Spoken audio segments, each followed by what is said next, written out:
COVID-19. C'est de l'information qui est ici, qui est fournie à titre de service public. On vous donne des informations pour bien partir. Après ça, on va toujours vous demander d'aller consulter vos professionnels.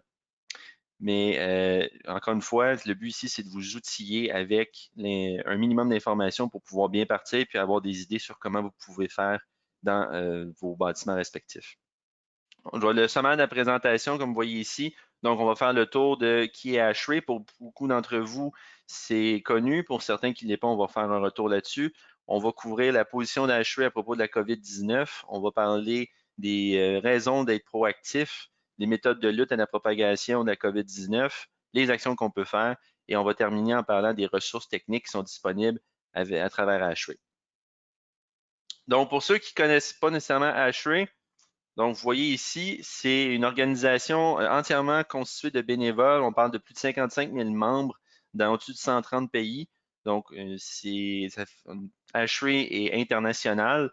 On a 15 régions, presque 200 chapitres. On est présent dans des centaines de branches étudiantes. Donc, le but, c'est d'amener les gens à vouloir participer le plus tôt possible dans ASHRAE.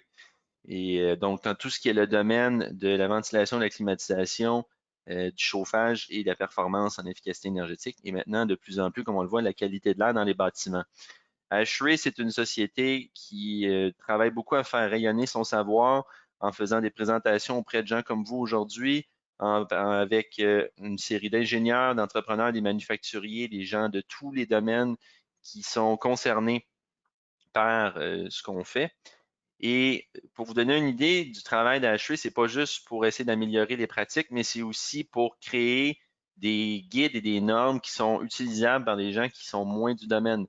Donc, ceux qui ne connaissent pas nécessairement ASHRAE, il y a plus de 200 normes et guides qui ont été appliqués, qui ont été écrites. Et pour vous donner une idée du succès, il y a énormément de codes de construction qui font référence directement aux normes. Donc, c'est quand même une belle source d'information par rapport à tout ça. Donc, ASHRAE, c'est encore une fois que des bénévoles et on aspire toujours à essayer de vous donner la meilleure information pour ce qui est de toute l'industrie du CVCA. Bon, donc il y a quelques mois déjà, ASHRAE a pris une position, une recommandation. Je ne vous lirai pas ici, mais on a se donné la peine de le mettre en anglais pour que vous compreniez vraiment qu'est-ce qu'il voulait dire. Donc, vraiment, l'idée, c'est d'y aller selon le principe de précaution. L'idée, c'est que le virus qui cause la COVID est probablement capable d'être transmis via des aérosols. Et si vous suivez les actualités récentes, ce qu'on se rend compte, c'est que de plus en plus, il semble y avoir des indicateurs qui vont vers ça. Donc, l'idée ici, c'est de fonctionner en attendant qu'on ait la confirmation complète, d'y aller selon le principe de précaution. Donc, on essaie de traiter les vecteurs principaux de transmission qui peuvent être traités avec les systèmes mécaniques dans un bâtiment. Et ASHRAE a pris position pour tout ce qui était les systèmes par rapport justement au système CVCA. Donc, le but ici, c'est de réduire les aérosols, c'est de réduire la concentration de virus dans l'environnement où ce que les gens travaillent. On le sait maintenant, on passe une immense majorité de notre temps à l'intérieur. En ce moment, étant donné qu'on vit en situation de confinement, c'est encore plus vrai. Donc, c'est les axes principaux d'attaque d'ASHRAE par rapport à ça. Le défi qu'on a dans toutes ces choses-là, c'est pour ceux qui travaillent dans le domaine, il y a une panoplie de systèmes qui existent et on travaille avec un système en temps réel. On travaille avec une situation en temps réel. Donc, comme vous l'avez vu, les données du mois de mars sur la COVID sont très différentes des données qu'on a aujourd'hui au mois de novembre. Ça évolue très rapidement et il faut travailler avec cette information-là, ce flou, de façon à avoir quand même des lignes directrices qui sont claires, qui sont facilement applicables. Donc, c'est le but vraiment de la position de ASHRAE là-dessus. Donc, ce qui est important, c'est la première chose, c'est vraiment d'être proactif. Pourquoi on dit que c'est important d'être proactif? Bon, on parle des risques de transmission. C'est quoi les risques de transmission? Ce qu'on l'a vu de plus en plus, c'est les rassemblements, c'est les gens qui sont à proximité l'un de l'autre et la durée des activités. Donc, vraiment le principe la dose fois le temps, un peu, si on veut. Donc, ce sont tous des facteurs qui augmentent le risque de transmettre une maladie comme la COVID-19. Le problème, c'est que dans plusieurs cas, c'est excessivement difficile de limiter ces facteurs-là. Si, par exemple, dans un environnement de travail, les gens doivent être proches un de l'autre pour être capables d'accomplir leurs tâches, ça commence à être difficile de limiter, passer un certain point, ces vecteurs-là. Donc, il faut maximiser les mesures prises en place pour que lorsque les gens doivent être proches l'un de l'autre, ce soit le plus simple possible, ce soit le plus sécuritaire possible. Donc, comme c'est marqué ici, pourquoi s'en soucier? Donc, l'idée, c'est vraiment de prendre le plus de mesures raisonnables pour éliminer tous les risques potentiels qui sont sérieux ou plausibles. Donc, et surtout dans le cas ici, pour protéger les personnes qui sont plus vulnérables, on n'a pas tous la même chance au niveau de l'immunité. Certaines personnes vont en souffrir plus que d'autres. Il faut réduire l'absentéisme. Donc, si on est capable d'éviter que les gens soient malades dès le premier jour, ça fait en sorte qu'on peut continuer de faire nos activités. Et ce qu'on va se rendre compte, c'est que le fait d'agir pour protéger les gens de la COVID peut générer beaucoup de bénéfices croisés dans la qualité de l'air intérieur d'un bâtiment. Pour vous donner une idée, bon, on parle des contaminants, juste une idée assez simple, une image assez simple. Bon, si vous rentrez dans un bureau ou une école le matin à 8 heures, il n'y a personne qui a été là depuis plusieurs heures. On peut s'imaginer que le bâtiment est relativement sécuritaire, mais lorsque la journée avance, plus les gens respirent, malheureusement, on émet des contaminants. Et à la fin de la journée, si on ne les traite pas, on se ramasse avec une concentration élevée dans l'espace. Et c'est un peu le problème en ce moment avec la COVID, c'est de dire c'est un contaminant. Et si on ne fait rien pour, à la fin de la journée, on est dans un environnement où la concentration est probablement un enjeu de santé majeur. Comment s'y prendre? Je vous dirais, la meilleure façon de s'y prendre, c'est la meilleure réponse à donner pour ça, c'est dommage, c'est une réponse que j'aime beaucoup en tant qu'ingénieur, c'est de dire ça dépend. Donc, il y a une grande quantité de facteurs qui vont rentrer en compte et mon collègue Daniel va vous en exposer plusieurs. Moi, je vais vous parler des premières mesures. Mais étant donné qu'il y a beaucoup de choses qui vont jouer sur les décisions que vous pouvez prendre, on ne peut pas nécessairement donner une réponse noir ou blanc. Par contre, il y a beaucoup de pistes de solutions qu'on peut regarder. Pour combattre la COVID-19, bon, il y a plusieurs méthodes il y a plusieurs méthodes possibles, il y a plusieurs facteurs qui vont influencer vos choix. Bon, on parle des types de systèmes CVCA, on parle de l'âge des systèmes. Donc, si vous avez des équipements d'un certain type, si vous avez des équipements qui sont flambant neufs, est-ce qu'ils sont en milieu de vie, en fin de vie? Ça, c'est une chose. Est-ce qu'ils datent d'une ancienne technologie qui faisait que c'était plus difficile à faire des modifications? Le niveau de risque. Donc, si vous êtes dans un établissement où c'est plus facile de faire travailler les gens à distance et que les interactions peuvent être minimisées versus un environnement où on n'a vraiment pas le choix d'avoir des gens proches un de l'autre. Et aussi, bien sûr, les moyens qui sont disponibles. On n'a pas tous les mêmes capacités pour régler cet enjeu-là. Donc, tous ces facteurs-là vont rentrer en considération dans la prise de décision. L'idée, heureusement, c'est ça, c'est ASHRAE, à travers leur document de position, vous permettre de développer des pistes de solutions. La toute première, c'est la dilution. Donc, vous savez, ceux qui regardent des éléments par rapport à tout ce qui est la santé, typiquement, on parle de concentration lorsqu'on parle de polluants. L'idée dans la dilution, c'est bien simple, c'est de rentrer plus d'air de manière à éliminer la concentration, en fait, d'un contaminant. Donc, pour vous donner une idée, si Je on... pense, excuse-moi, Oui? Jean-Sébastien, je pense que ta slide est, en tout cas, on ne va pas être contaminant. Je sais Non, pas c'est si bien. t'as... On y allait. Ah, OK, voilà. Merci, Daniel, de t'assurer que je suis on point, c'est bon. Donc, l'idée, c'est que si on n'a pas de moyen de dilution, tout ce qu'on fait, c'est on recircule des contaminants. Et étant donné qu'on a des générateurs à l'intérieur, comme dans ce cas-ci, des personnes, on se ramasse à la fin de la journée à circuler. Même dans certains cas, ça peut être pire parce que là, on pourrait avoir une personne malade dans un espace et on se ramasse à multiplier le nombre d'espaces qui peuvent être potentiellement contaminés. Tandis que si on rentre de l'air neuf, donc avec la dilution, on est capable justement de s'assurer qu'on en sort vers l'extérieur une plus grande quantité et qu'on en recircule un minimum et que la concentration qui reste dans les lieux occupés soit plus basse. C'est déjà une très bonne façon de faire. Donc, l'idée, c'est vraiment encore une fois ici de s'assurer qu'on ait le moins d'agents pathogènes possible. Comment est-ce qu'on peut le faire? Bon, la première, c'est l'augmentation du débit d'air neuf.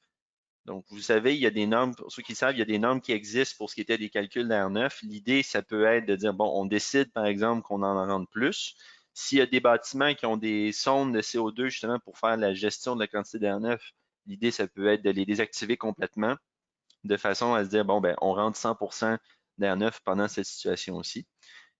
Ou il y a des purges qu'on peut faire pré- et post-occupation. Donc, l'idée ici, c'est typiquement les systèmes fonctionnent à leur capacité lorsque les gens sont présents, surtout dans des immeubles où il y a une occupation très variable, comme des immeubles à bureaux.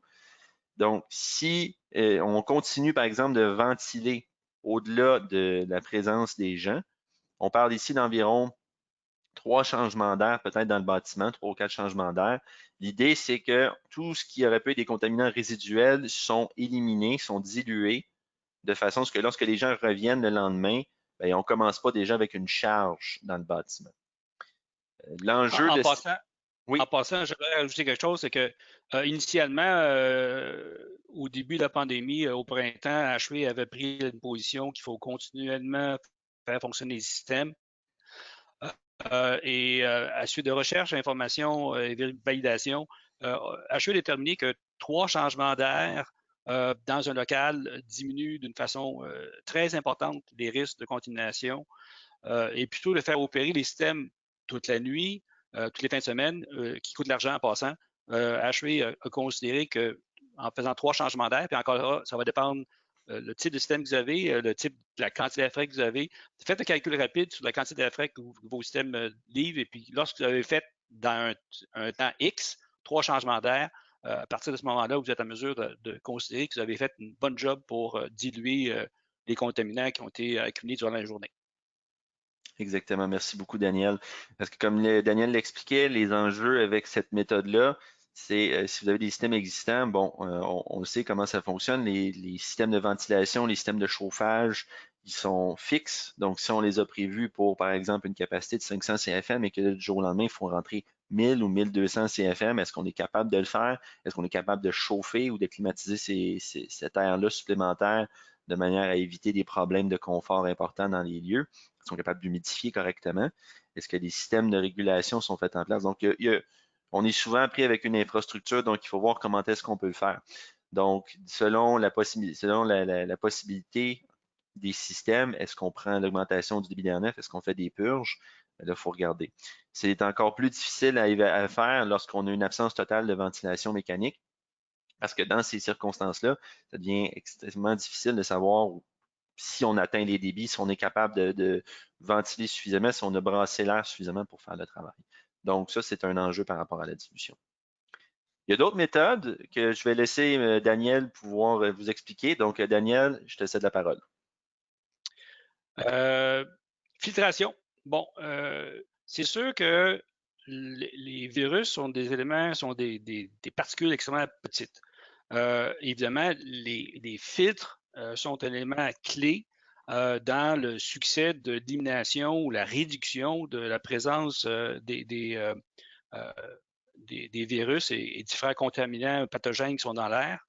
Ce qu'il faut comprendre, c'est que à cause de sa petitesse, ça prend des fils de relativement haute qualité pour commencer à avoir un effet d'arrestation au niveau des virus. On va parler des filtres au-dessus, non, reviens en arrière, excuse-moi. On va parler des filtres à peu près au niveau 13, MERV 13, et sachez, pour ceux qui sont plus ou moins connaissants, que habituellement, les filtres de qualité dite moyenne ou faible qualité vont être autour de MERV 8, qui ont une arrestance relativement faible par rapport au virus. Prochaine slide, s'il vous plaît. Donc, il existe évidemment des filtres EPA. Des filtres EPA, c'est, je ne sais plus c'est quoi le terme, en tout cas, très haute efficacité. Le seul problème, c'est High Efficiency Particle Arrestance. Ah, voilà, merci. Donc, il existe plusieurs niveaux de filtres EPA. Malheureusement, les filtres EPA qui sont utilisés principalement dans les milieux hospitaliers où la filtration est extrêmement importante, a toujours été extrêmement importante. Les systèmes sont conçus en ce sens. Par contre, dans les édifices commerciaux, institutionnels, normaux, la présence de filtre HEPA est difficile à mettre en place pour les raisons qu'on va mentionner maintenant. Je vais prendre un exemple. Plus le filtre, en fait, plus le filtre est performant, plus il y a, c'est plus difficile de passer l'air à travers. Donc, je prends un exemple d'une puise de piscine. Certains, vous avez déjà utilisé ça. Bien, au début, quand elle est vide, ça fonctionne relativement bien. C'est un peu difficile à manœuvrer, mais au fur et à mesure que les feuilles commencent à rentrer dedans, elle va devenir de plus en plus lourde, de plus difficile à déplacer dans l'eau. C'est le même principe au niveau d'un filtre. Plus le filtre est performant, plus il va arrêter toutes les particules, plus il va se remplir, se pacter en bon français et créer donc, une restriction qui fait que le débit d'air ne pourra pas passer facilement à travers le filtre et ça implique des problèmes techniques au niveau des équipements. Prochaine slide, s'il vous plaît. Donc, les enjeux d'une filtration plus élevée, une perte du débit d'air. Donc, automatiquement, si on a, supposons, 20 d'air frais, ben, si on a 20 de moins d'air, ben, on a ultimement moins d'air frais qui rentre dans le bâtiment. La plupart des équipements commerciaux à expansion directe, où c'est du réfrigérant qui est utilisé pour les fins de refroidissement, tolère relativement mal une réduction de débit parce qu'on va s'approcher des points de gel et on va créer des serpentins de refroidissement qui vont geler et tous les problèmes qui s'ensuivent. Donc, encore une fois, l'application d'un filtre de meilleure qualité n'est pas nécessairement facile. Il faut le faire d'une façon intelligente et savoir quoi faire. Méthode alternative, filtration parallèle, ben, on rajoute un autre système à côté du système, puis lui, il est conçu pour filtrer de façon plus élevée. Pas nécessairement évident à mettre en place. Remplacer des systèmes CVAC pour des systèmes qui sont plus performants, qui sont plus permissifs au niveau d'une perte de pression élevée, au niveau de la filtration. Encore une fois, pas nécessairement facile à mettre en place. Remettre une mise à niveau des systèmes, encore une fois, c'est pas nécessairement évident. Unité portative, je pense que tout le monde sur le domaine a vu dernièrement une multitude de manufacturiers qui offrent des systèmes de filtration portatifs. Je sais que dans le cas des cliniques dentaires, l'Ordre des dentistes a exigé qu'ils se dotent tous de systèmes portatifs de façon à essayer de réduire encore une fois les risques associés à la COVID et à tout autre pathogène. Il y a d'autres solutions qu'on va regarder plus loin qui sont des systèmes compensatoires de désinfection. Donc, on continue au niveau de la filtration. Tantôt, on parlait de filtres MERV 13. Les MERV 13 ne sont pas très restrictifs. Ils sont plus restrictifs qu'un filtre MERV 8, mais il y a toujours moyen de le changer un peu plus rapidement si on crée une pression trop élevée. L'autre chose aussi, si vous voyez le graphique qui est ici, un MERV 13 a une efficacité qui est beaucoup mieux et qui ne crée pas trop de problèmes et de coûts d'opération plus élevés à cause justement de la restriction. Encore une fois, MERV 13, ça semble être le plancher bas acceptable. MERV 16 et EPA vont améliorer la chose, mais encore une fois, avec des coûts associés à leur mise en place qui est beaucoup plus dispendieuse. Continue. Désinfection. Il y a plusieurs technologies de désinfection qui sont plus ou moins bien documentées au niveau de leur effet. Une des plus connues et probablement celle qui est la mieux supportée présentement parce que c'est une technologie qui date quand même depuis nombre d'années, c'est les lumières UVC qui vont tuer les virus lorsque le virus va passer devant la lumière et est exposé d'une façon importante par les rayons. Le problème, c'est justement ça. Il faut que le virus physiquement soit apporté via le système de retour, des conduits de retour vers la centrale de ventilation, où sont habituellement localisées les lumières UV. Il faut que le flot d'air soit assez lent pour que les particules qui passent devant la lumière aient le temps d'être irradiées de façon à être éliminées ou détruites. ce qui n'est pas nécessairement évident. Donc, encore une fois, il y a des avantages et des inconvénients. Il n'y a pas de perte de pression, donc ça se rajoute dans un système existant et ça a quand même un bénéfice qui est pas indéniable. Agent chimique, je vais éviter de parler de ça parce qu'évidemment, les gens n'aiment pas trop tôt parler de chimie qui est injectée dans l'air. Et l'autre technologie, puis il y en a plusieurs dans cette champ-là, c'est la ionisation. On va le voir un peu plus loin à quoi ça consiste. Il y a de la bipolar bioionization, puis il y a de la photohydroionisation, des mots compliqués qui disent à peu près la même chose qu'on va voir un peu plus loin. La plupart de ces systèmes-là de désinfection sont compatibles avec la filtration. En fait, certains vont même aider la filtration à être un peu plus performant. On va en parler un peu plus loin. L'entretien est facile. L'entretien, même dans certains cas, dans la plupart du cas, va améliorer la propreté des serpentins de refroidissement lorsqu'ils vont être mouillés et ce qui va permettre un meilleur échange d'air, une meilleure efficacité en plus. Donc, il y a des bénéfices associés à ce genre d'installation d'équipement-là.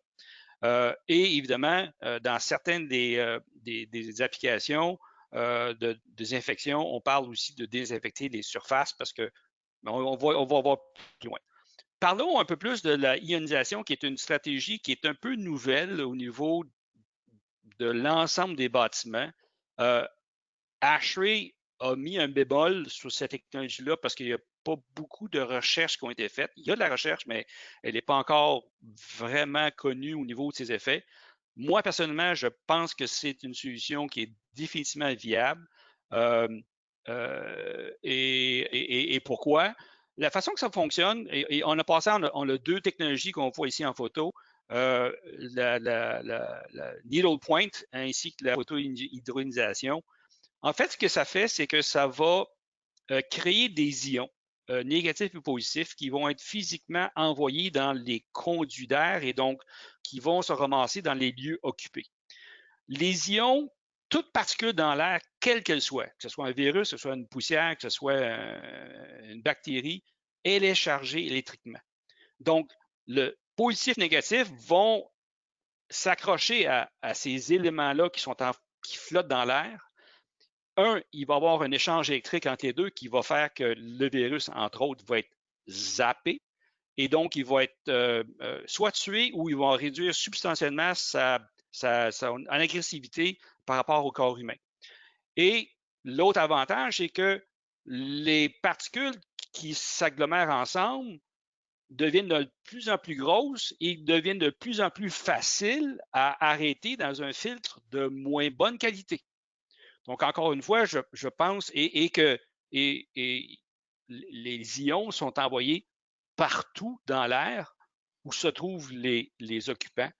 En passant, c'est un phénomène qui est tout à fait naturel. Vous allez voir presque d'un cours d'eau, d'une rivière, de la mer, les ions vont avoir tendance à être plus élevés que si vous êtes en ville. Donc, encore une fois, si on crée des environnements où il y a plus d'ions, ben, on se rapproche à la nature, en fait. Ça a beaucoup d'avantages. Donc, évidemment, tous les manufacturiers ne sont pas égaux, donc il faut vraiment étudier les différents produits disponibles. L'emplacement des scènes de désinfection est à considérer. Il est très important de savoir où le placer de façon que ça soit le plus efficace possible. Et évidemment, il faut avoir des connaissances assez poussées au niveau de l'entretien. Je prends un exemple, lumière UV, il ne faut pas regarder ça avec les yeux. Donc, la personnel qui va faire l'entretien d'une lumière UV, il faut qu'il sache qu'il y a une lumière UV, puis il faut qu'il sache qu'il ne faut pas qu'il regarde. Il faut vraiment s'assurer que la lumière est fermée lorsqu'il va faire le service sur les équipements. En parenthèse, il ne faut pas oublier que les filtres où les virus vont éventuellement se ramasser, qu'ils soient vivants ou morts, c'est quand même une soupe qui n'est pas très, très intéressante à manipuler.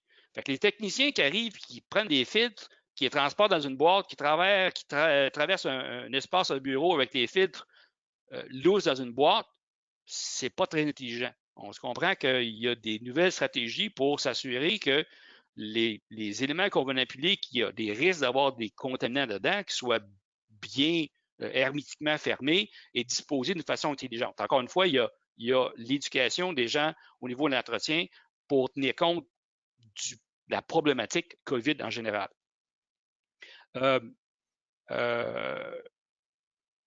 L'avantage de ces différents éléments-là, c'est que ça se rajoute relativement facilement sur des équipements existants et ça ne cause pas de problème opérationnel. C'est pas très dispendieux par rapport aux bénéfices que ça donne. Moi, je suggère fortement à tout le monde qui se pose des questions sur qu'est-ce que je peux faire, mais c'est définitivement des éléments qui peuvent être étudiés d'une façon prioritaire. Évidemment, ça s'installe dans des projets futurs.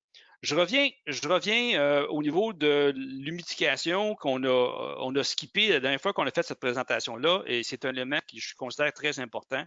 Il faut comprendre que l'être humain est en mesure de mieux résister à les attaques de virus lorsque l'humidité relative est entre 40 et 60 %. L'été, printemps, automne, c'est vraiment pas un problème si vous êtes dans un environnement contrôlé, climatisé. C'est à peu près la plage d'humidité relative qui va se trouver dans le bâtiment. Par contre, en hiver, au Québec, il y a très peu de bâtiments qui sont capables de supporter des taux d'humidité au-dessus de 40 %. On va plutôt se ramasser avec plus il fait froid, évidemment, plus c'est un problème, autour de 20, 25, 30 % dans le cas des bâtiments de très haute qualité, des vitres de très belle qualité. Donc, c'est sûr que humidifier à 30 % ou 25 %, c'est toujours mieux de rien faire puis se ramasser les taux d'humidité autour de 5 puis 10 %. Mais sachez que l'humidité fait partie d'un autre élément qui peut réduire les risques d'infection parce que le corps humain, encore une fois, il est plus susceptible de combattre facilement le virus lorsque la plage est adéquate pour lui. Prochaine. On est là achevé. Il faut quand même parler d'autres choses que juste l'air. Le chauffage de l'eau chaude domestique, c'est un lieu où il peut y avoir des contaminants, pas la COVID, légionelle. On se comprend qu'un bâtiment qui a été vidé de ses occupants pour des raisons de COVID pendant un an, un mois, 2 mois ou 3 mois, ou même quelques semaines, il est fort probable qu'il y a des secteurs du réseau d'eau chaude domestique qui est demeuré inactif. Et les premiers occupants qui vont arriver dans la place, qui vont ouvrir l'eau, il y a un risque plus élevé de contamination par la légionelle. Donc, encore une fois, je suggère que si c'est tel le cas dans votre bâtiment, prenez pas de risque, ayez du personnel qualifié, adéquatement protégé avec des masques, qui vont faire le tour des différents secteurs où il y a de l'eau chaude et ouvrir les robinets pour bien purger les systèmes, surtout si les systèmes n'ont pas eu de réseau de boucle de recirculation. Merci beaucoup, Daniel. C'est bon. Merci beaucoup, Daniel, pour les éléments que tu nous as présentés. C'est très intéressant. Donc, vous avez vu, il y a beaucoup de choses qu'on peut faire, il y a beaucoup d'aspects techniques qui doivent être abordés. Donc, il y a plusieurs solutions. Maintenant, quand c'est le temps de les traduire en qu'est-ce que vous pouvez faire, donc, il y a une série d'actions qui peuvent être faites, posées maintenant. On le sait, on est directement dans l'histoire de la pandémie, donc on va regarder des fois qu'est-ce qu'on peut faire maintenant. Donc, on a des choses, il y a des choses que vous pouvez très rapidement mettre en place. Donc, la première, c'est vous pouvez voir si on peut augmenter la ventilation. Vous avez des systèmes en place. Normalement, il y a du personnel qui connaît bien les installations. Donc, eux sont capables de savoir rapidement quelle est la capacité des équipements en place. Est-ce qu'il y avait de la réserve? Est-ce qu'il n'y en a pas? Qu'est-ce qu'on peut faire? La remise en service de tout ce qui était hors service ou endommagé, très important. Donc, on sait, il y a certains bâtiments que malheureusement, on rentre des fois dedans et on se rend compte que la ventilation était mise hors service pour un paquet de raisons. Donc, si c'est le cas, c'est de remettre les installations en service rapidement. L'entretien méticuleux, donc ça, c'est bien important. Encore une fois, les systèmes peuvent ne pas être en service, mais peut-être qu'ils ne fonctionnent pas nécessairement comme on voudrait. Ça peut aller des choses très simples à est-ce que les courroies sont tellement usées que la ventilation, le débit n'est pas bon? Est-ce que les filtres n'ont pas été changés? Est-ce que les filtres ont été mal installés? C'est une chose qui arrive souvent. Le filtre, on laisse, pour une raison quelconque, il y a un espace d'air qui est laissé. On se rend compte qu'il y a une quantité phénoménale de débit qui n'est pas filtrée du tout. Est-ce qu'il y a des moyens de se procurer des systèmes portatifs lorsqu'on n'a pas de ventilation? Et bien sûr, monter des programmes d'entretien améliorés. Comme Daniel l'expliquait tout à l'heure, c'est important de savoir comment entretenir les systèmes pour éviter la transmission de virus ou de pathogènes. Et aussi, c'est important de s'assurer que les équipements continuent d'être à leur maximum de performance. Donc, il y a des choses qu'on peut faire très rapidement.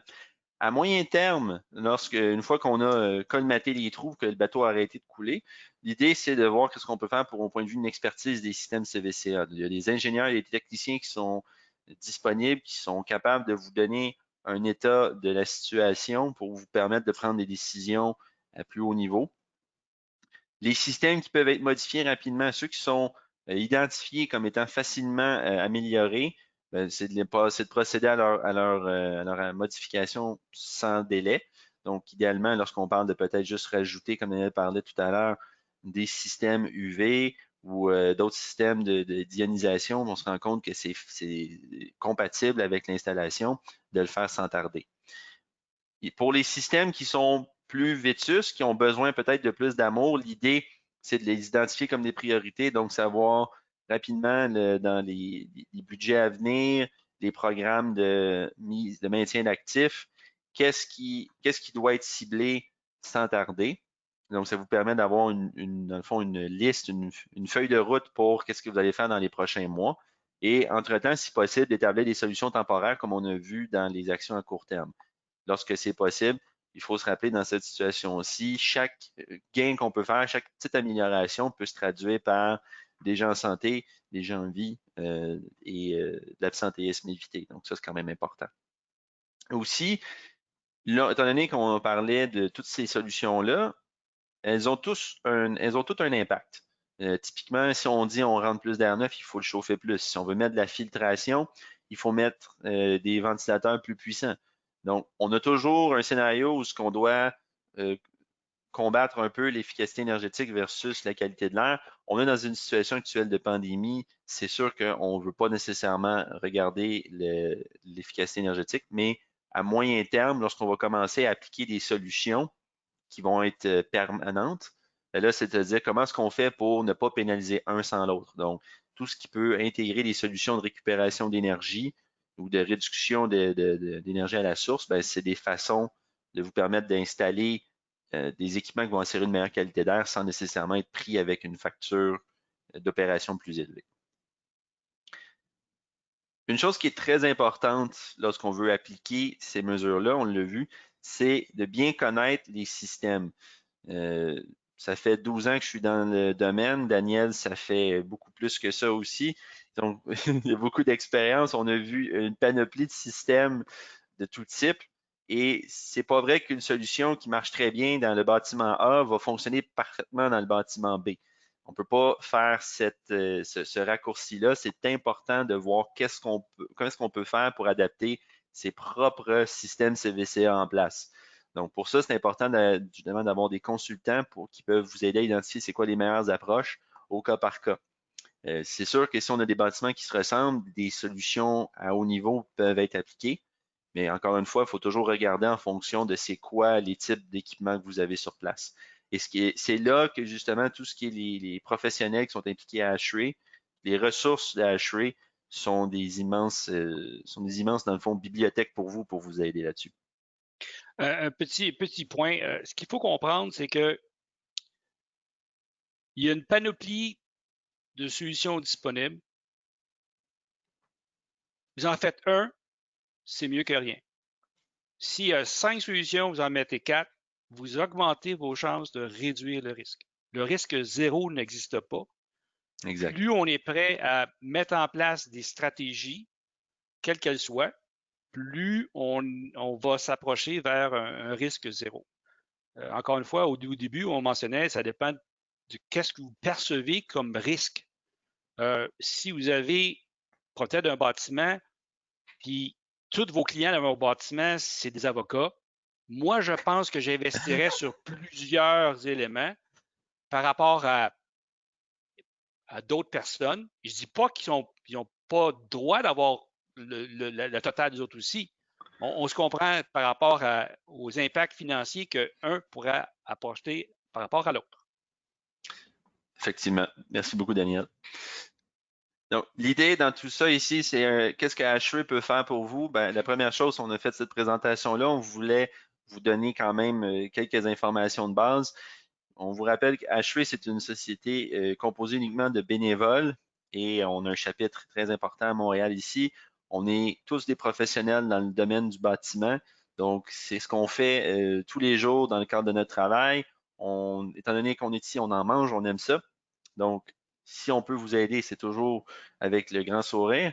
Et aussi, ce que je vous disais au début de la présentation, ASHRAE, au fil des années, a développé beaucoup de normes qui sont très utiles pour tout ce qui est la qualité de l'air dans les bâtiments.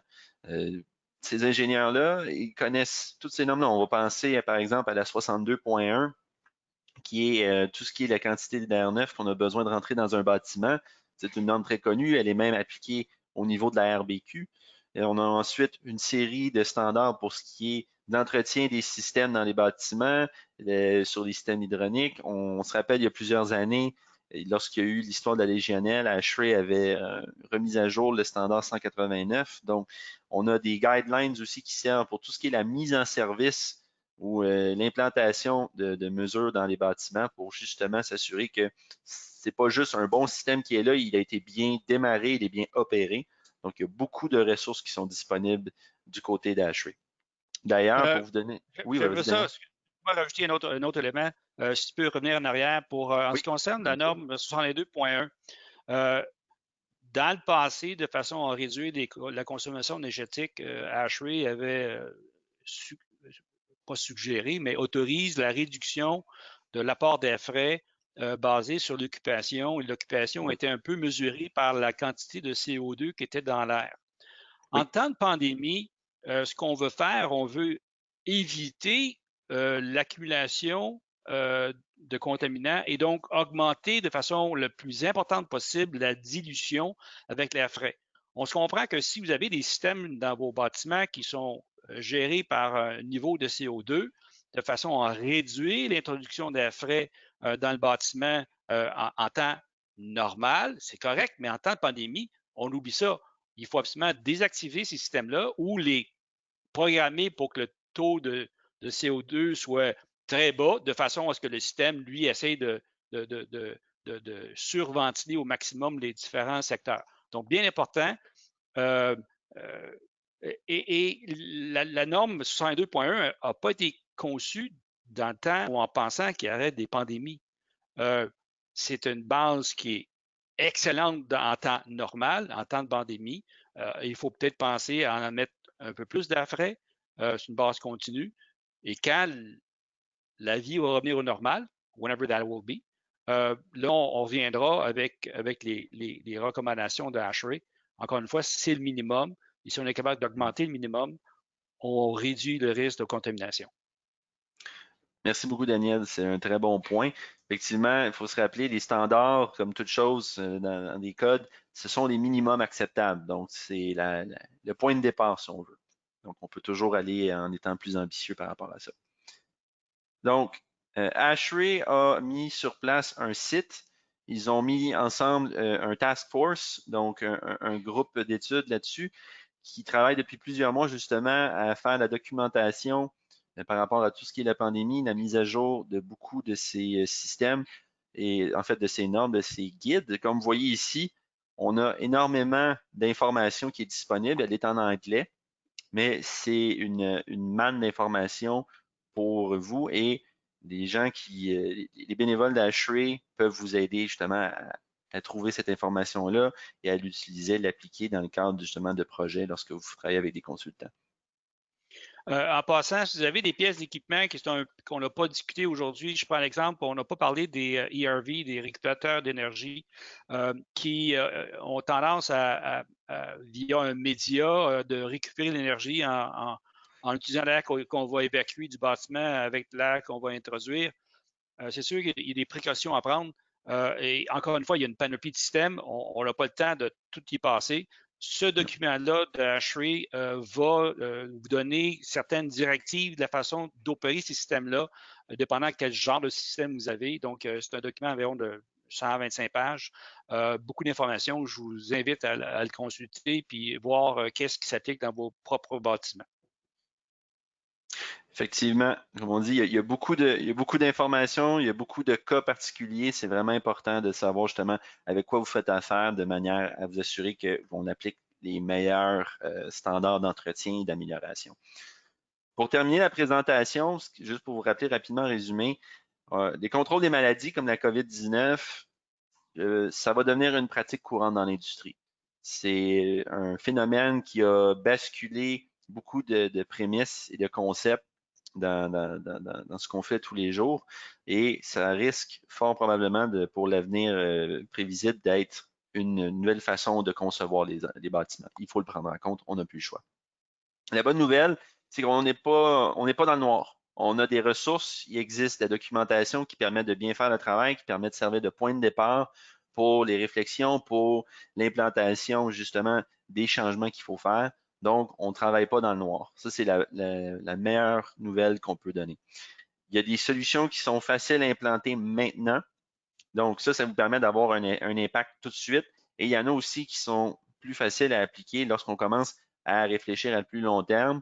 Et le bon côté, c'est qu'on peut intégrer cette pensée-là dans la planification future. Donc, ça, c'est le bon côté. Ce qui est important, c'est d'avoir des gestionnaires de bâtiments qui sont proactifs. Donc, il ne faut pas attendre qu'on ait des débuts d'éclosion dans notre bâtiment. Rendu là, il est trop tard. L'idée, c'est de dire qu'est-ce qu'on peut faire maintenant pour protéger les gens qui sont maintenant en train de travailler. Qu'est-ce qu'on peut faire pour améliorer la situation à l'heure actuelle.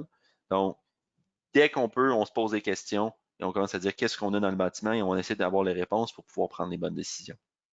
Ça passe aussi par des opérateurs qui doivent être formés et informés. Donc, l'idée, c'est il faut que les gens sachent très bien comment les systèmes actuels fonctionnent et aussi que les solutions proposées soient connues et qu'ils savent comment les opérer correctement. Comme Daniel vous parlait tout tantôt, un système UV, c'est extraordinaire jusqu'à temps que la personne ouvre le panneau et oublie de le fermer. Et là, ensuite, on commence à avoir des problèmes au niveau de la santé et sécurité. Donc, l'idée, c'est les gens qui sont là doivent savoir comment ça fonctionne. Et dernier point, il y a des professionnels qui existent. Il y en a plein. On utilise des ingénieurs conseils. Il y en a beaucoup qui peuvent vous aider pour faire la liste des choses à faire, qui peuvent vous aider pour comment planifier les choses. Ils sont capables de vous épauler pour prendre des bonnes décisions. Donc, les opérateurs de bâtiments et les gestionnaires de bâtiments ne sont pas seuls dans cette situation-là. Donc, pour vous le dire en résumé, encore une fois, les solutions existent, les professionnels du CVCA les connaissent et ils sont en mesure de vous aider à réduire les risques de contamination des occupants de vos bâtiments. Il ne faut pas attendre, il faut agir maintenant, on le vit, c'est le meilleur moment pour commencer à avoir une influence et à réduire le risque dans les espaces bâtis. Donc, merci beaucoup pour votre temps. Ça fait le tour de la présentation. On va maintenant passer à l'étape des questions. Donc, je vais redonner la parole à Audrey pour cette période. En fait, merci messieurs. En fait, vous serez les deux en mesure de répondre aux nombreuses questions qu'on a reçues. Tout d'abord, en fait, on a reçu plusieurs questions et variantes par rapport au changement d'air dans les bâtiments. On en a parlé au début. Est-ce que vous pourriez clarifier? On a parlé de 3 changements d'air. Les gens se posaient la question pendant combien de temps est-ce que les systèmes actuels sont en mesure d'effectuer ce nombre de changements d'air? Daniel? Je peux répondre. On va déterminer c'est quoi un changement d'air. Un changement d'air, c'est de l'air extérieur qu'on va introduire dans le bâtiment. Ce n'est pas prendre l'air du bâtiment et la rouler en rond, là, puis la recirculer. Ça, ce n'est pas un changement d'air. Donc, on parle d'un changement d'air extérieur. Il y a un panoplie de systèmes. Il y a des systèmes qui introduisent plus d'air frais que d'autres et donc qui créent des changements d'air à l'heure plus élevés que d'autres. Donc, dire un temps, ça ne se fait pas parce qu'il faut connaître c'est quoi le changement d'air par heure que votre système est en mesure de faire. Donc, il faut connaître un peu c'est quoi la position minimum des volets, des frais, quel est le débit d'air introduit de l'extérieur sur une base horaire, calculer le volume de vos espaces et de déterminer ça prend combien de temps pour faire un changement d'air. Si le calcul arrive puis c'est 20 minutes, ben, pour faire 3 changements d'air, vous devez rouler votre système 60 minutes. Ici, votre système prend 1h30, ben, il faut rouler 4h30 votre système de façon à avoir généré le 3 changements d'air. J'espère que c'est clair. Maintenant, ça porter un petit bémol là-dessus. Et ce qu'on oublie des fois, c'est que l'apport d'air frais, lorsqu'il fait tempéré, comme aujourd'hui, la température, il fait 14 degrés, c'est fabuleux. Les systèmes, ou certains des systèmes avec économiseurs, vont prendre de l'air extérieur pour refroidir gratuitement. Aujourd'hui, là, je suis pas mal certain que vos systèmes, aujourd'hui, c'est 100% d'air frais. Parce qu'encore une fois, l'air est à température parfaite pour pouvoir climatiser. On prend tout l'air extérieur, on foulage votre building. Aujourd'hui, c'est la journée parfaite pour être à sécurité au niveau de la dilution de vos bâtiments. La journée qu'on fait à -6, où là, les volets d'air frais vont diminuer pour à leur position minimum, c'est là où le problème du changement d'air va être crucial parce qu'évidemment, le temps va être beaucoup plus long. Merci, Daniel. Les nombreuses solutions qu'on a parlé aujourd'hui impliquent des coûts supplémentaires qui peuvent être majeurs. On ne connaît pas encore tous les paramètres de la COVID et en fait, c'est sûr qu'il faut minimiser le risque, c'est ce que l'une des questions nous relate. Par contre, les données semblent dire que le virus est assez lourd. Quelles sont les chances réelles donc que le virus se propage dans les systèmes de ventilation? Est-ce que les types, en fait, je veux juste terminer la question qui parlait, est-ce que les données sur les types de filtres parlent de ce genre de virus-là? Souvent, on voit que les données sont pour des virus du type influenza. Merci. Très bonne question. En fait, ce qui est important de comprendre, c'est que les données à propos de la COVID changent rapidement et dans les dernières semaines, ce qu'on commence à réaliser, c'est qu'il y a peut-être une transmission aérienne qui est plus probable que ce qui avait été originellement prévu. Donc, c'est sûr qu'on travaille dans une certaine zone d'inconnu et on semble peut-être se diriger vers ça. L'autre point qui est important à réaliser, c'est effectivement, même s'il y a des coûts qui sont relativement importants dans certains cas, en d'autres, ça peut être moindre, il faut réaliser qu'il y a beaucoup de bénéfices croisés. Les systèmes de filtration, par exemple, un système EPA serait capable de filtrer des virus plus courants, comme par exemple la grippe aussi, qui peuvent avoir un impact sur la santé et le taux de participation de présentation des gens dans un espace de travail. Donc, il y a des bénéfices qui sont au-delà de la situation actuelle de pandémie. Ensuite, ce qui est important aussi, c'est de regarder les virus. Oui, effectivement, quand on regarde des systèmes de filtration, et Daniel, tu peux peut-être pouvoir enchérir sur ce point-là. Les systèmes de filtration qu'on parlait, les systèmes MERV, EPA, ils sont en fonction de la taille des particules qu'on veut arrêter. Donc, oui, effectivement, peut-être qu'un virus pourrait être plus gros ou pas, mais ce qu'il faut retenir, c'est que les virus, ça reste parmi les plus petites particules à filtrer. Ce n'est pas évident à faire. Et donc, dans ce contexte-là, il faut avoir un bon système de filtration de toute façon pour être capable de les intercepter. Daniel? J'aime ça rajouter, il y avait plusieurs questions dans la question. Je ne pense pas que, encore une fois, on peut choisir une option, on peut en choisir 5, puis si on fait 5, ça coûte plus cher qu'en faire une. On se comprend? Il y a des éléments là-dedans qui, on l'a mentionné, qui sont relativement faciles à mettre en place dans des systèmes existants et qui ne sont pas très dispendieux. C'est sûr que si quelqu'un veut avoir, moi je veux avoir des EPA puis j'ai un rooftop, ben ça va vous coûter un total parce que ça ne marchera pas. Si vous n'avez pas de ventilation, quoi que ce soit, dans les écoles, il y a des écoles malheureusement qui n'ont absolument rien, mais c'est sûr que les coûts sont, on part de rien là. Bon, c'est un problème. Je ne pense pas que pour la plupart des bâtiments, il y a des coûts élevés à faire des modifications immédiates. Je pense qu'il y a moyen de faire des choses intéressantes, 1 ou 2 pas, d'une façon relativement peu dispendieuse dans l'immédiat. Vous avez un système en fin de vie, vous pensez le changer, bien là, peut-être qu'on mettra de l'argent, un peu plus d'argent qu'on avait prévu pour le rendre encore mieux, mais les systèmes existants, il y a encore des choses qu'on peut faire à coût relativement faible. Et c'est à vous de le voir. Fait que je ne suis pas prêt à dire que c'est très dispendieux. Autre question, tu en as parlé brièvement, Daniel, avec les sondes de CO2, mais je vais poser quand même la question parce qu'il y a peut-être d'autres éléments qu'on pourrait rajouter pour clarifier. Pouvez-vous nous situer sur la performance des systèmes dans les bâtiments selon les certifications qui sont en vigueur en ce moment? On a du LEED, des bâtiments WELL, des bâtiments BOMA.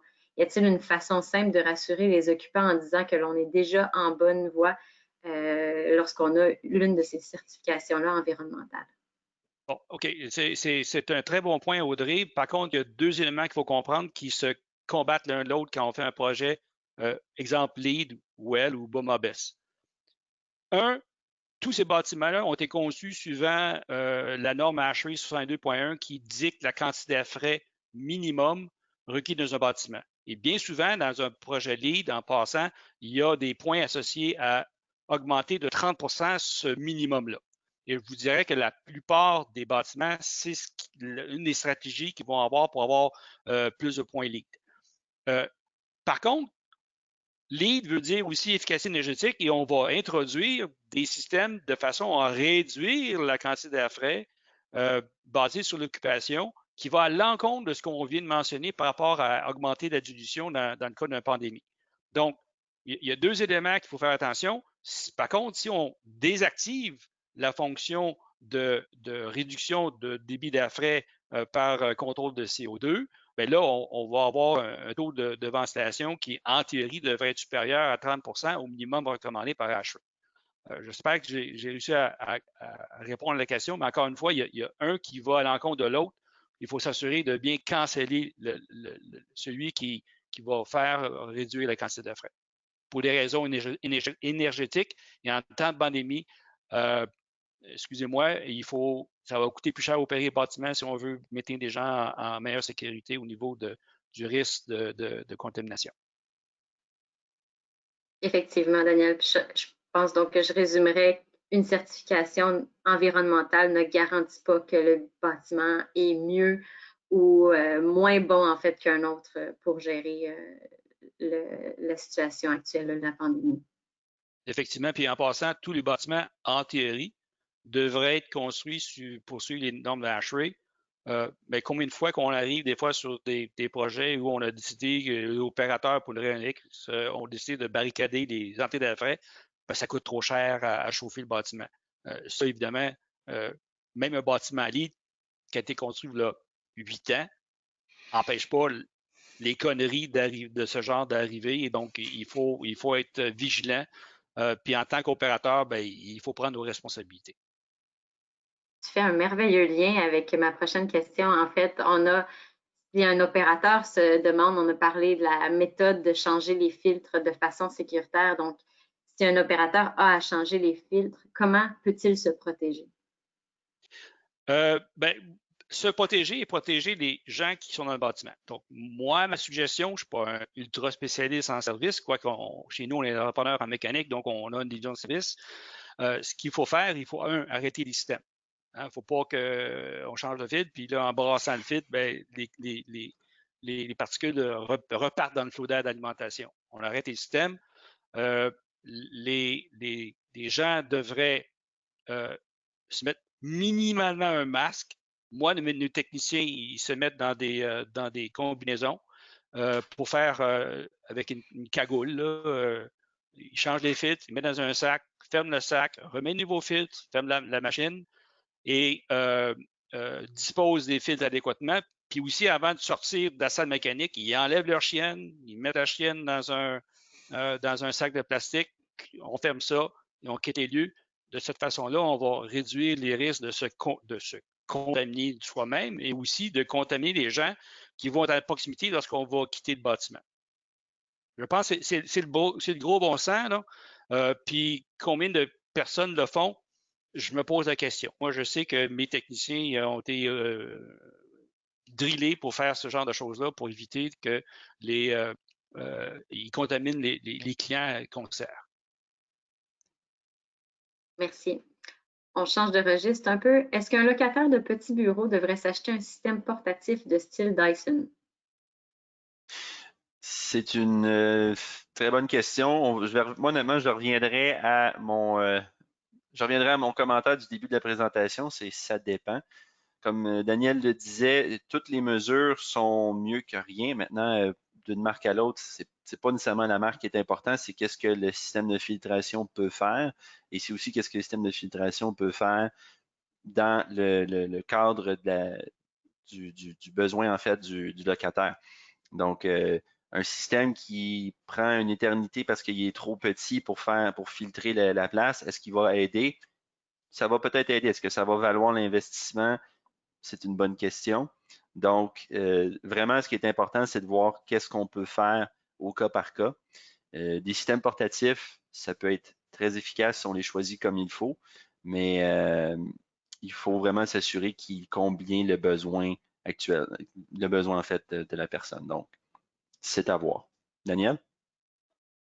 Écoute, je pense que Dyson, c'est un équipement qui est plutôt de type résidentiel. J'ai un bémol sur des systèmes résidentiels qui vont coûter 200-300 $ quand on sait que les systèmes de filtration portatifs qui sont performants vont coûter 5 à 10 fois de ce prix-là. Là. Je pense qu'il faut.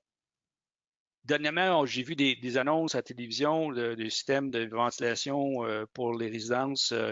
Point d'interrogation. C'est sûr que si on rajoute, il y a des systèmes qui. Tu as un filtre, tu as une lumière UV, tu as même des systèmes avec la ionisation dans une même boîte. Bien, c'est sûr qu'on a 3 technologies qui ne font qu'améliorer la situation. Je ne peux pas dire qu'une compagnie est meilleure que l'autre. Encore une fois, comme disait Jean-Sébastien, si on a un système qui fait 50 CFM dans une immense salle, c'est mieux que rien. Mais chaque application doit être étudiée adéquatement, puis il y a des professionnels qui sont en mesure de vous supporter dans ces décisions-là ou dans le choix des équipements que vous devriez utiliser. Je vois le temps passer, mais il y a plusieurs questions qui méritent d'être répondues. Une autre question d'une participante. Toutes les nouvelles partitions en plexiglas qu'on voit être installées un peu partout, est-ce que ça ne gêne pas à la circulation d'air en créant des recoins ou des zones sans débit d'air, par exemple? J'ai entendu ça à Radio-Canada cette semaine. Justement, tu as un très bon point. Moi, je suis un peu contre cette stratégie-là. Le masque demeure la meilleure solution pour se protéger. Deuxièmement, un mur de plexiglas va limiter la propagation du virus.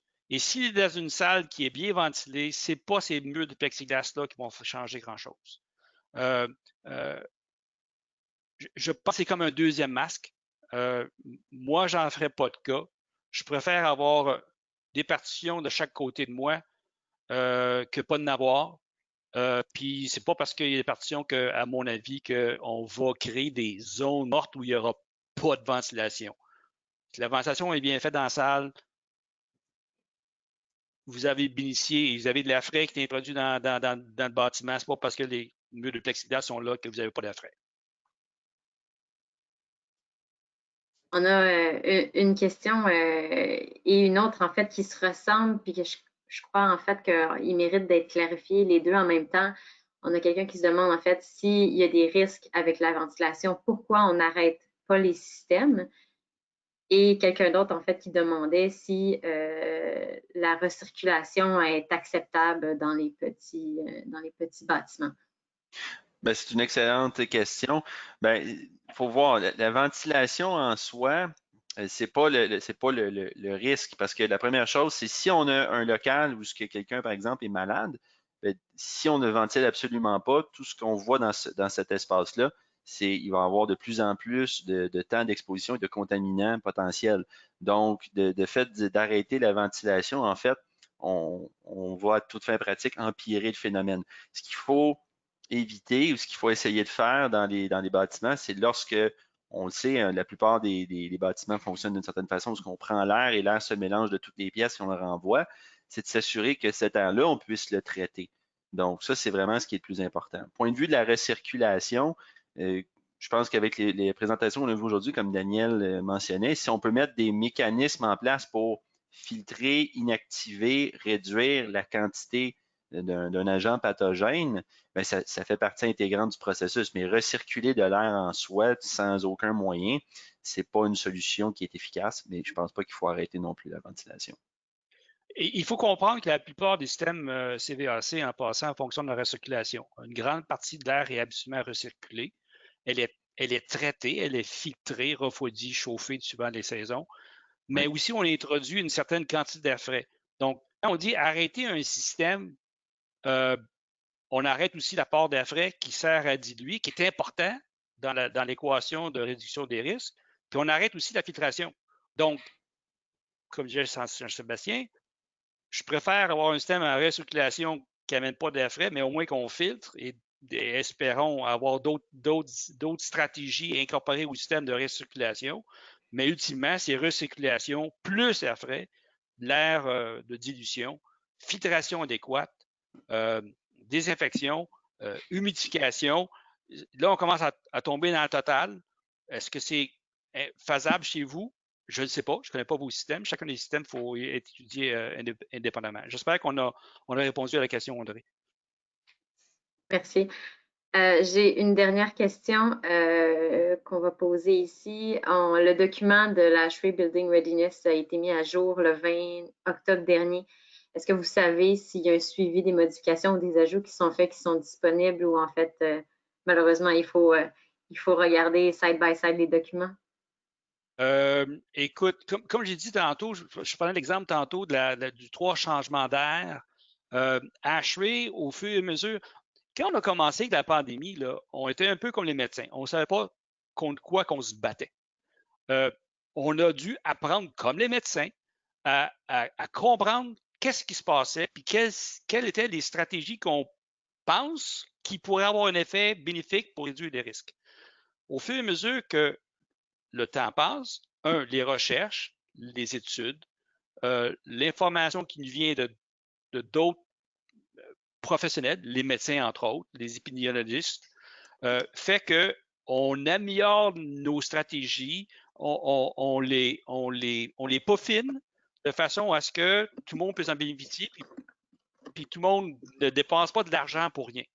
Donc, encore une fois, je pense que le Task Force continue à opérer, continue à émettre des recommandations qui peuvent changer dans le temps au fur et à mesure que, la connaissance est disponible et que les technologies sont aussi disponibles, parce qu'on se comprend qu'il y a beaucoup de technologies qui étaient vues dans des laboratoires spécialisés qui commencent à se ramasser dans le domaine commercial, justement, parce qu'on a un problème qui est la COVID. Merci beaucoup, messieurs. C'était très intéressant et on a eu beaucoup de questions. Donc, en fait, je pense que nos participants ont bien apprécié également. Si certains d'entre eux ont encore des questions, vous voyez à l'écran, en fait, l'adresse Jean-Sébastien Trudel qui va les recevoir, ainsi que moi-même et notre responsable, notre coordinatrice des activités au chapitre. Donc, cag@ashraemontréal.org. N'hésitez pas à nous envoyer vos questions. On pourra y répondre du mieux qu'on peut par courriel ou verbalement si c'est requis, ou vous guider en fait vers les bonnes ressources parce qu'il y en a beaucoup sur le site d'ashrae.org/COVID. Vous trouverez vraiment beaucoup d'informations. Puis encore une fois, on est là pour vous aider. On apprend tous et chacun en même temps, mais comme nous, on est confrontés directement dans notre métier, c'est un peu plus facile. On a une petite longueur d'avance sur les lectures peut-être que vous ou vos intervenants. Donc, n'hésitez pas à nous rejoindre. Merci à tous d'avoir été parmi nous. Et si vous avez quelques temps et encore de l'intérêt pour tout ce qui est la mécanique du bâtiment, on a plusieurs activités qui s'en viennent au courant du prochain mois. Visitez notre site web ashraemontréal.org et vous pourrez vous inscrire à nos nombreuses activités qui sont à venir dans les prochaines semaines. Encore une fois, Daniel, Jean-Sébastien, merci beaucoup de partager vos connaissances avec nous. Ça fait plaisir, merci beaucoup. Merci tout le monde. Bon après-midi.